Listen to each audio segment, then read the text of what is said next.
Assalamualaikum warahmatullahi wabarakatuh. Perkenalkan, nama saya Dina Selvia Gwin Siregar, NPM 1911080070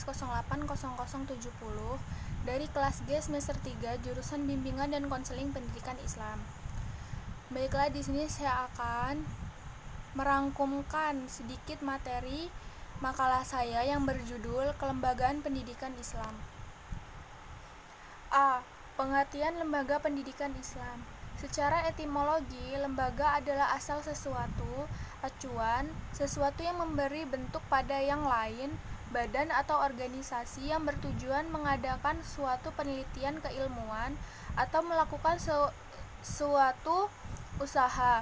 Dari pengertian ini dapat dipahami bahwa lembaga mengandung dua arti, yaitu pengertian secara fisik material konkret, pengertian secara non-fisik, non-material, dan abstrak.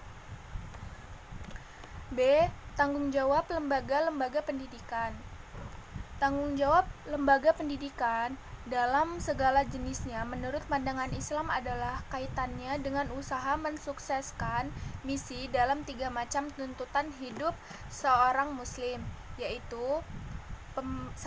Pembebasan manusia dari ancaman api neraka. Yang kedua, pembinaan umat manusia menjadi hamba Allah yang memiliki keselarasan dan keseimbangan hidup bahagia di dunia dan di akhirat.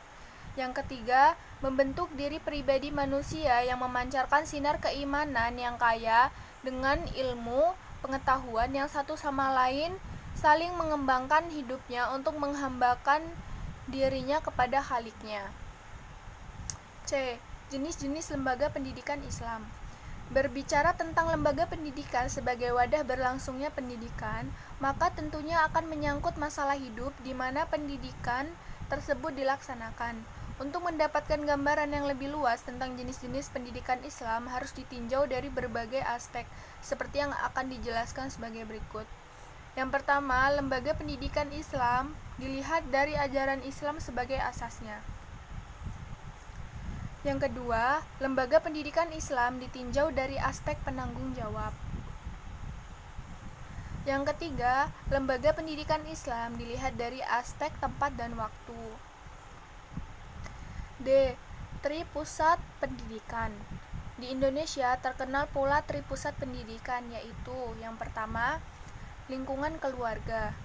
Lingkungan keluarga adalah lingkungan pendidikan pertama karena dalam keluarga inilah anak pertama mendapat didikan dan bimbingan. Yang kedua, lingkungan sekolah. Kehidupan di sekolah merupakan suatu jembatan yang menghubungkan antara kehidupan dalam keluarga dengan kehidupan dalam masyarakat. Di sekolah, anak-anak mendapatkan pengajaran dan pendidikan di bawah asuhan seorang guru. Yang ketiga, lingkungan masyarakat. Lingkungan masyarakat mempunyai arti yang lebih dari arti suatu lingkungan sekolah dan lingkungan keluarga. Pengawasan tingkah laku perbuatan anak dalam lingkungan masyarakat dilakukan oleh petugas-petugas hukum dalam masyarakat atau juga orang-orang lain yang berada dalam masyarakat. Simpulan yang dapat diambil dari pemaparan di atas yaitu yang pertama, lembaga pendidikan merupakan salah satu sistem yang memungkinkan berlangsungnya pendidikan secara berkesinambungan dalam rangka mencapai tujuan pendidikan. Yang kedua, tanggung jawab lembaga pendidikan dalam segala jenisnya menurut pandangan Islam adalah kaitannya dengan usaha mensukseskan misi dalam 3 macam tuntun hidup seorang muslim, yaitu pembebasan manusia dari api neraka, pembinaan umat manusia menjadi hamba Allah yang memiliki keselarasan dan keseimbangan hidup bahagia di dunia dan di akhirat, membentuk diri pribadi manusia yang memancarkan sinar keimanan. Yang ketiga, jenis-jenis lembaga pendidikan Islam dapat dilihat dari berbagai aspek, yaitu dilihat dari ajaran Islam sebagai asasnya, ditinjau dari aspek penanggung jawab, dan dilihat dari aspek tempat dan waktu. Yang keempat, di Indonesia juga dikenal tripusat pendidikan, yaitu lingkungan keluarga, lingkungan sekolah, dan lingkungan masyarakat.